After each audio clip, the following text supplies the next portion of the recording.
All right, so I was reading Ippo the other day, right? And I'm not gonna lie, chapter 1209 might be my favorite chapter of the series. I know it's kind of crazy to say because the manga's still ongoing, and we have so many moments in the manga that, like, are just really, really memorable. But to me, 1209 just hits different because I feel like if the author really wanted to end Ippo's journey right there and there, and that I feel like that would have been a perfect conclusion for his character, if I'm being honest. Now, this will contain obviously spoilers for the manga, so if you've only seen the anime, I kind of suggest don't watch this. But if you don't really care and just want to hear my thoughts on it, then feel free.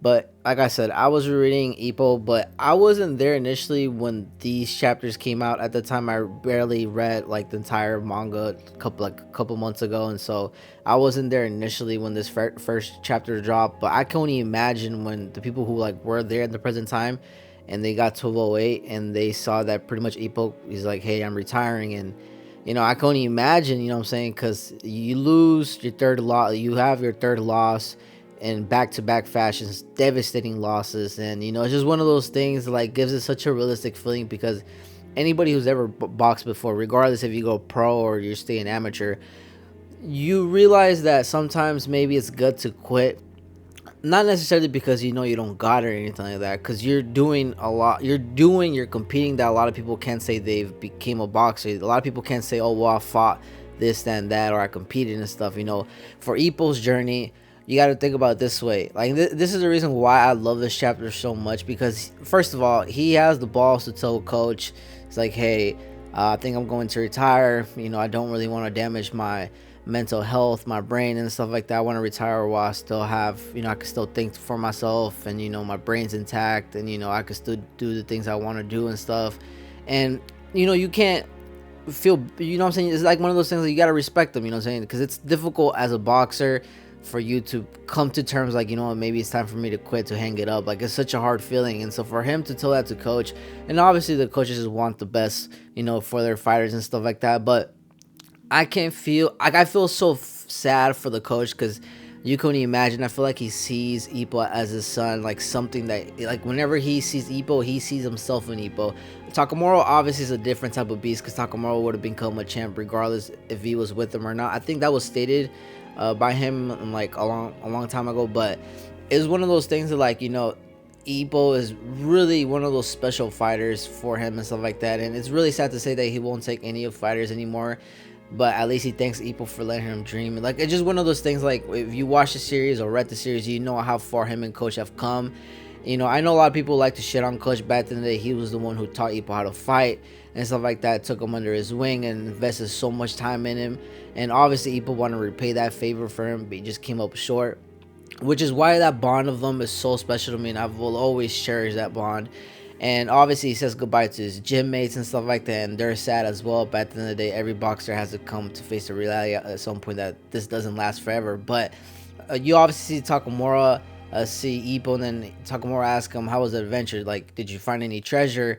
And then Ippo, like, sits back and thinks about it. He's like, yes, I have. And you get these two beautiful panels of pretty much like leaves falling, but like you see the sparring sessions, his memories with his gym mates, his first sparring session matches, him becoming a world champ, not world champ, but Japanese champion, fighting some of the best fighters, like his whole entire journey, like all in those leaves. And it's just so beautiful to look at, because any person who's ever played sports, specifically like boxing, or like, whether it be MMA or whatever, it comes to a point in time where, like, you kind of really got to think about yourself and really ask yourself, like, is this worth doing anymore? Obviously he didn't want to risk his health anymore, which is totally understandable. But look how far he's come. He started off as, just a regular kid. He got bullied, he entered boxing, he wanted to know what it felt like to being strong. He had a couple matches. He did really good. He ended up going. He start. It's not like he was, like your like phenom. What I'm saying, like your average kid. Starts boxing very young and is a prodigy. He was really just the regular shy kid in high school who got bullied. Obviously, he was gifted with power, and he learned. He had the physical attributes. He learned. He worked very hard, very, very hard, and to see how far he's gotten, obviously he became Japanese world champion. Not many people can say that. That's the thing. Not many people can say that.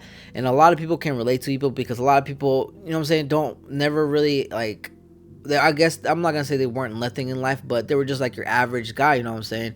So nothing really stood out to them. And obviously, Ippo gave it a shot. He came far with it. Obviously, he came up short in his goal and becoming a world champ, but he at least attempted and fought some of the best fighters, sparred some of the best fighters, and that whole entire journey of him looking back, at his journey. Like, it's really one of those things, like, when you sit back and think about this journey, like, if the author really wanted to end Ippo's chapter in his journey of boxing right there and there, I would have been content with it, if I'm being honest. But obviously, the manga's still ongoing and stuff like that. But like I said, that chapter for me is really special because I feel like a lot of people who box can relate to that. You know what I'm saying? Because at some point, especially if you lose back to back, it really takes a toll on you mentally. And you start questioning yourself whether I got it or not. You know what I'm saying? Have I done enough? But when you really sit back and think how far you've come, because obviously everybody's a protagonist in the old world. And for Ippo, he is our mini MC, the one that we've been reading through our eyes and stuff like that. And we want him to reach further and further and further. But at some point, you got to realize, like, maybe enough's enough. I've done enough.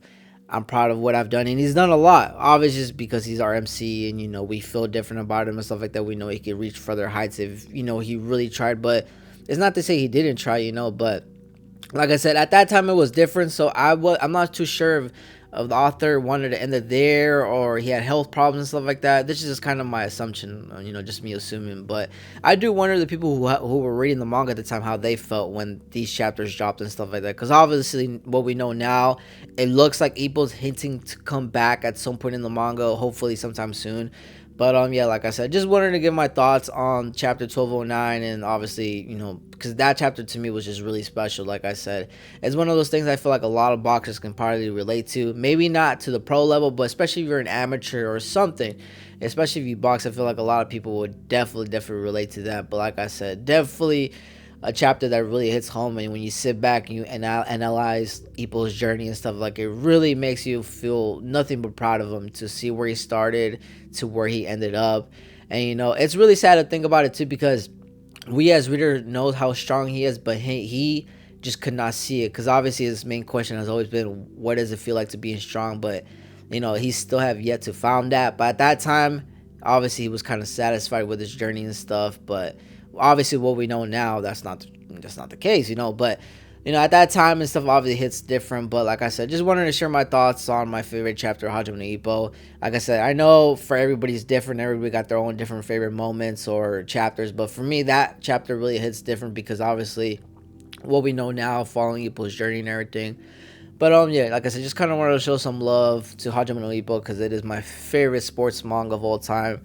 But yeah, like I said, let me know what y'all think. What's y'all's best chapter of the manga or favorite moment? I'd like to hear y'all's thoughts. I appreciate all the support.